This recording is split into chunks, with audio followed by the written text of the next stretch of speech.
Bonjour à tous et à toutes.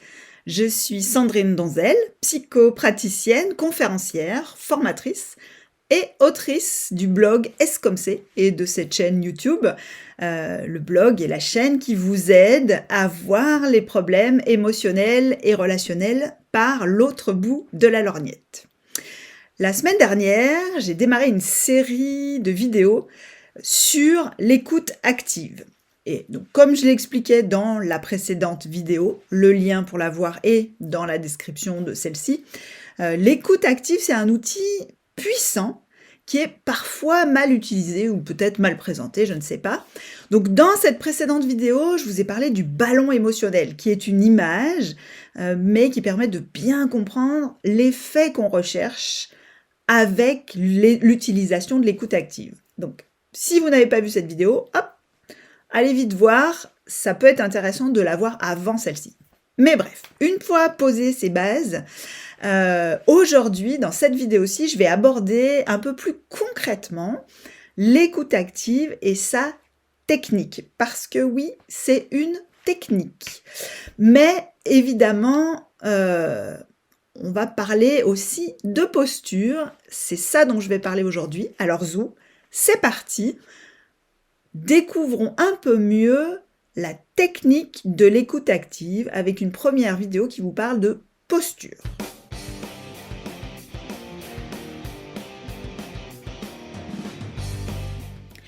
Donc, avec l'image du ballon émotionnel, vous aurez probablement compris que l'effet recherché par l'écoute active, c'est de dégonfler le ballon émotionnel. Alors, en quoi est-ce que l'écoute active, justement, elle contribue à dégonfler le ballon? Sur quel levier l'écoute va s'appuyer pour avoir cet effet? Donc, le premier levier de l'écoute active, c'est l'attitude, la posture de non-jugement et d'empathie que l'écoute démontre. Donc l'écoute active, elle contribue à montrer à votre interlocuteur, à la personne que vous écoutez, que vous l'acceptez tel qu'il est, que vous comprenez ce qu'il ressent, comment il réagit. Et en gros, ce que ça fait, c'est que ça évite de rajouter au stress de la situation de départ de la honte. Puisque vous n'êtes pas jugé, vous n'avez pas honte de la manière dont vous réagissez. En tout cas, si votre interlocuteur n'est pas jugé, eh bien, il n'a pas honte de la manière dont il réagit. Et ça, en soi, c'est soulageant. Et assez souvent, ce simple soulagement de honte permet à la personne d'enlever la couche émotionnelle qui l'empêchait de résoudre son problème. Donc la personne adulte ou enfant. Autre chose, l'écoute active, ça nous met aussi, quand on écoute, en position de soutien. Et ça a quoi comme effet? Ça fait que l'interlocuteur, la personne qu'on écoute, ne se sent plus seule face à son problème. Enfin, il ou elle, la personne que vous écoutez, a quelqu'un avec lui qui le comprend, qui ne le juge pas et se rend pleinement disponible pour l'aider. Donc là, c'est pas seulement la honte qui est soulagée, c'est la peur. Oui, j'ai un problème. Oui, il y a quelque chose qui va mal, ça n'enlève pas le problème, mais je ne suis plus seule et je vais avoir quelqu'un qui va m'aider. Alors, attention, ici il y a un gros écueil. En tant que personne qui écoute, si le problème de l'autre me met moi-même en envahissement émotionnel, ça me stresse, je vais avoir des difficultés à écouter vraiment.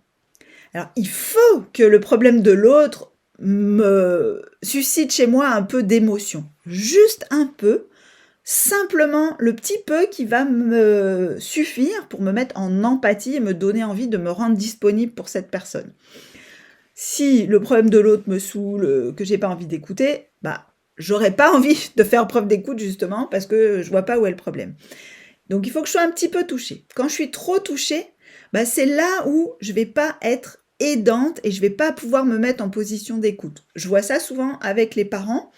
Je vois que mon enfant a de l'anxiété, a peur face à certaines situations et du coup, je veux absolument lui éviter ça et là, je ne suis plus en position de faire de l'écoute parce que je suis moi-même, entre guillemets, envahie émotionnellement, mon ballon déborde et je ne suis plus en capacité de faire de l'écoute si je veux trop aider. Donc ça, c'est important.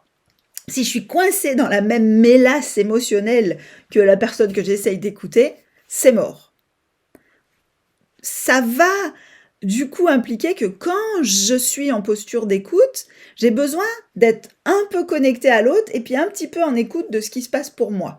Donc vous l'aurez compris, dans l'écoute active, tout est question de disponibilité mentale, à la fois pour la personne que vous écoutez et à la fois pour vous-même.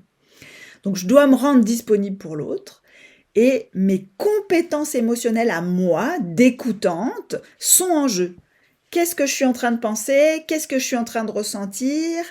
À quel niveau je suis envahie par ce que me dit l'autre? À quel niveau ça m'agace? À quel niveau ça m'inquiète? Quand je dis niveau, c'est à quelle intensité? Et de toujours me demander, est-ce que je suis encore en état d'écouter ou pas? Il y a encore un autre obstacle à l'écoute, c'est notre objectif. Qu'est-ce que j'essaye de faire quand j'écoute? Si mon idée, c'est absolument d'aider l'autre à dégonfler son ballon, c'est une bonne intention, mais parfois cet objectif peut se transformer en barrière qui nous empêche d'écouter, aussi bizarre que ça puisse paraître. C'est comme si je veux trop obtenir un résultat. Donc là aussi, je le vois beaucoup avec les parents, mais je le vois aussi en entreprise, où je m'attends à ce que quand j'écoute l'autre, il se calme, il revienne à la raison, il partage mon point de vue. Et si ça ne donne pas les résultats escomptés, pour diverses raisons, parce que l'autre en face n'est pas en capacité de se calmer, a d'autres freins qui l'empêchent de se calmer, donc ça sera l'objet de la 4e vidéo de cette série, eh bien, je vais écouter, mais en attendant un résultat, et je vais à chaque échec, faire gonfler mon propre ballon émotionnel, et plus mon ballon à moi monte, moins je suis compétente en écoute. En gros, je le résume comme ça, quand j'écoute pour aider, je n'écoute plus. Donc écouter vraiment, et faire de l'écoute active encore plus, ça implique de savoir changer de posture. Donc, pour être vraiment efficace, je dois être en posture de chercher à comprendre ce que me dit l'autre et non pas en posture de chercher à aider, chercher à calmer, chercher à résoudre le problème. Ça rejoint des choses que j'avais évoquées dans un article sur le blog où je disais « Ne faites pas 2 choses à la fois. Soit vous voulez écouter, soit vous voulez recadrer, mais ne faites pas les 2 en même temps, sinon ça ne marche pas. » Et donc, ça suppose aussi, évidemment, d'accepter qu'à certains moments, on n'est pas ou plus en état d'écouter. Et donc ça, c'est vraiment un préalable indispensable. Ça n'est pas aussi simple que ça en a l'air, parce qu'on est vite rattrapé par nos jugements. Vous savez, genre, mais il est bête ou quoi de s'énerver pour si peu? C'est pas la petite bête qui va manger la grosse. Vous savez, ce truc qu'on a envie de dire. Donc nos pensées parasites aussi vont nous embêter. On est en train d'écouter, ah mince, j'ai oublié de faire tourner ma machine, j'ai oublié d'étendre le linge. Parfois, on a envie d'en finir vite. Bon, allez, j'ai fait preuve d'assez de patience là en écoutant. Maintenant, en gros, sois reconnaissant des efforts que je fais et calme-toi. Donc, si votre écoute ne donne pas les résultats escomptés, cette posture fait partie des premiers points à vérifier.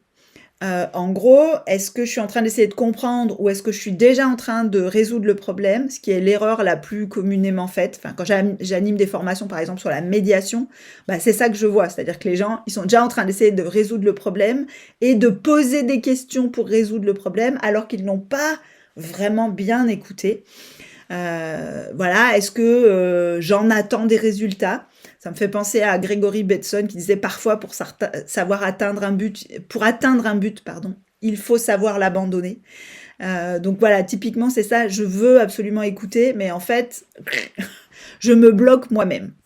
Vous aurez compris qu'il y a cette question de posture et puis cette question aussi de mieux apprendre à repérer, à gérer, à tenir compte de ses états internes. Alors ça, je le dis surtout pour les parents et notamment pour les mamans. On a tendance à mettre de côté nos états internes pour se rendre disponible, mais ça ne marche pas très bien. Donc en état de fatigue, en état de burn-out, en état d'une période d'anxiété, nos capacités d'écoute sont diminuées.